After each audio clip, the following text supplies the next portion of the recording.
दोस्तों, इस धरती पर हम इंसान कई हजार सालों से रह रहे हैं और ये कहना कहीं से भी गलत नहीं होगा कि प्राचीन समय के मुकाबले आज हम इंसान बहुत ही ज्यादा उन्नत हो चुके हैं। वैसे तो हम इंसानों ने ये उन्नति पिछले कुछ दशकों में ही हासिल की है, लेकिन इस दुनिया में कुछ ऐसे प्राचीन स्मारक भी मौजूद हैं जो आज के इंसानों के सबसे ज्यादा उन्नत होने के दावे पर भी सवाल खड़ा करते हैं, क्योंकि इन स्मारकों की बनावट आज के मुकाबले भी बहुत ही ज्यादा उन्नत है और इन्हें देखकर ऐसा लगता है कि इन्हें बनाने वाली सभ्यता भी बहुत ही ज्यादा उन्नत रही होगी, जो कि वैज्ञानिकों की समझ के भी बाहर है। तो चलिए शुरू करते हैं, क्योंकि हम आपको बताने वाले हैं ऐसी ही कुछ प्राचीन सभ्यताओं के बारे में। Number 9, Longyou caves. दोस्तों, 1992 में चाइना के सिजियांग प्रांत के एक गांव में जब कुछ किसान वहां मौजूद एक खेत के नजदीक में बने कुछ छोटे कुंडों का पानी खाली कर रहे थे, तब पानी खाली हो जाने के बाद उन्होंने कुछ ऐसा देखा जिसे देख वो हैरान रह गए। दरअसल पानी खाली हो जाने के बाद उन्हें उन कुंडों के पास कुछ शानदार गुफाएं दिखाई दी और जब वो उन गुफाओं के अंदर गए तो उनके सामने एक बहुत ही शानदार प्राचीन अंडरग्राउंड महल था, जिसे देख वो एक पल को चौंक गए। आप सभी को जानकर हैरानी होगी कि इस अंडरग्राउंड महल को पूरी तरह से नक्काशी से तैयार किया गया था और इसे किसी बहुत ही प्राचीन सभ्यता द्वारा बनाया गया था। 30,000 स्क्वायर मीटर में फैला ये महल अपने आप में ही एक अजूबा है, क्योंकि कोई नहीं जानता कि इस महल को किस सभ्यता द्वारा निर्मित किया गया था। शायद ही आप सभी को मालूम हो कि इस अंडरग्राउंड महल के अंदर बहुत सारे पिलर भी बने हुए हैं, जो कि पूरी तरह से सीलिंग से जुड़े हुए हैं। साथ ही इसकी दीवारों पर बहुत से जानवरों की आकृति को भी उकेरा गया है, जिनमें घोड़े, मेंढक और पक्षी शामिल हैं।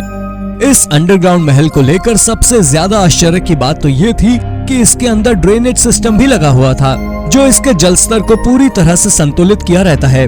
और शायद यही वजह है कि ये गुफा हमेशा से वैज्ञानिकों के लिए एक पहेली बन गई है, क्योंकि इनके बारे में कोई भी वैज्ञानिक कुछ भी नहीं कह पाता। Number 8, Axumite empire.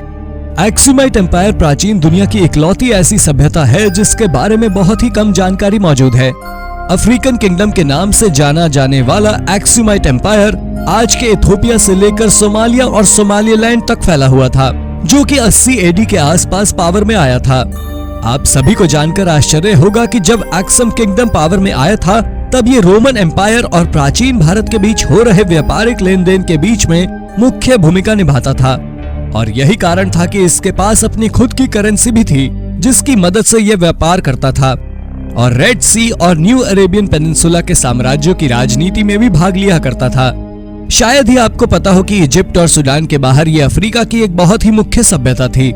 दोस्तों, किन्हीं कारणों से इसने अपनी करेंसी को बंद कर दिया था और इसकी राजधानी किसी ऐसी अज्ञात जगह पर शिफ्ट हो गई थी जिसके बारे में आज भी कोई नहीं जानता। दुनिया भर के वैज्ञानिकों द्वारा दिए गए तर्कों से ये बात सामने आई कि अक्सुम एम्पायर ने खुद को आर्थिक रूप से दुनिया से अलग कर लिया था, जिसके बाद कोई नहीं जानता कि एक्सुम लोग कहां चले गए थे।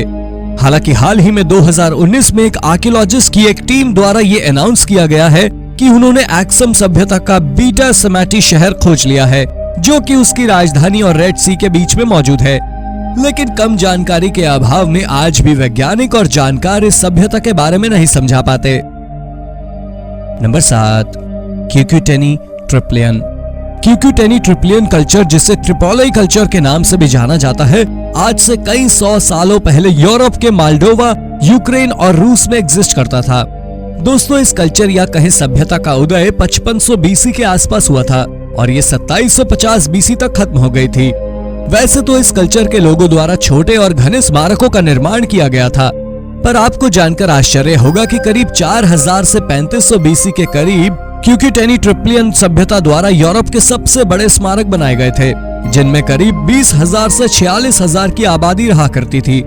लेकिन एक बात जो आपके दिमाग को चकरा सकती है वो ये है कि इस सभ्यता के लोग हर 60 से 80 सालों में अपने द्वारा बनाए गए स्मारकों और भवनों को नष्ट कर दिया करते थे और दूसरी जगह नए भवनों का निर्माण करते थे।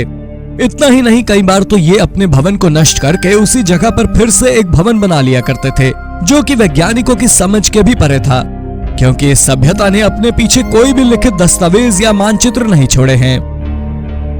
Number 6, ancestral Puebloans.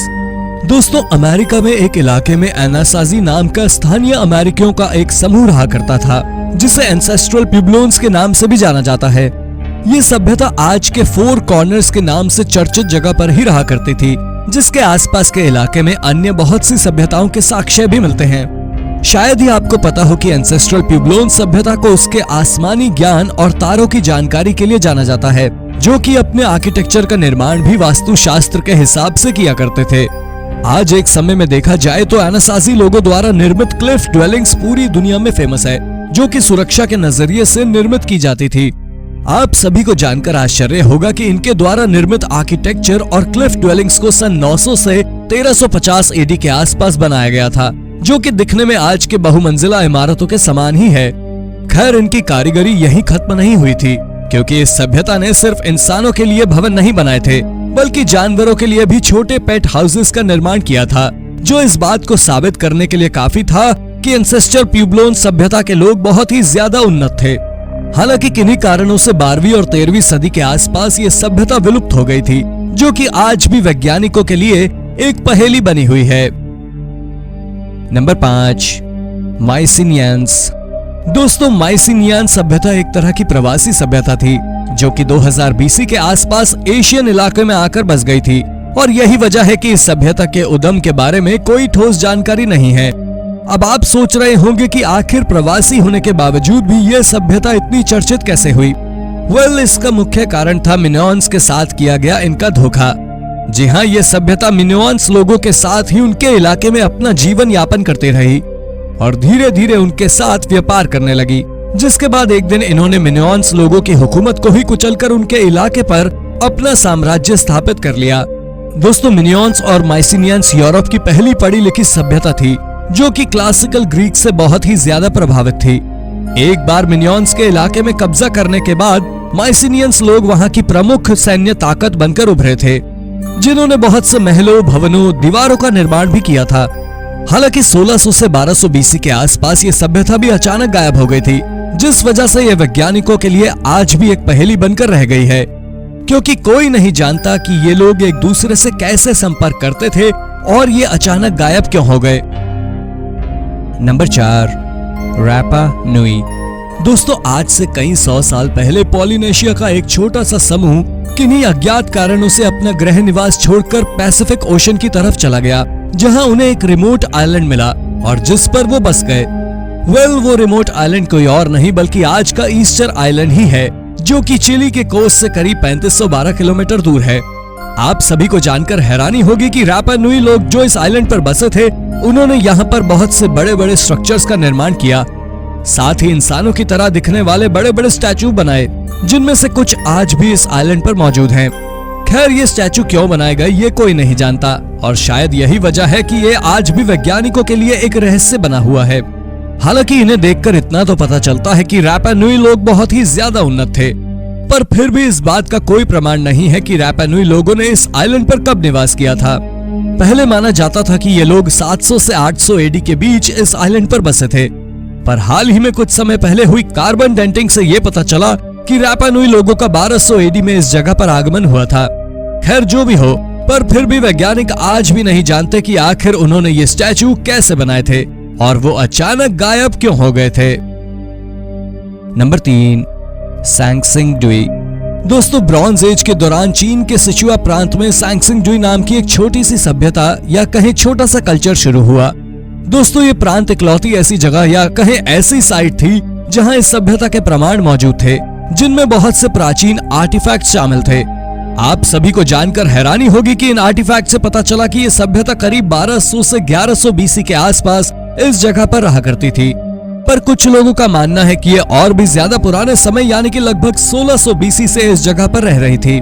दोस्तों, याजी नदी के किनारे पर बसा ये शहर अपने आप में ही एक अचंबा था, क्योंकि इसमें बहुत से 20 से 25 मीटर लंबे कैनाल्स बने हुए थे, जिन्हें नेविगेशन, डिफेंस और बाढ़ रोकने के लिए बनाया गया था।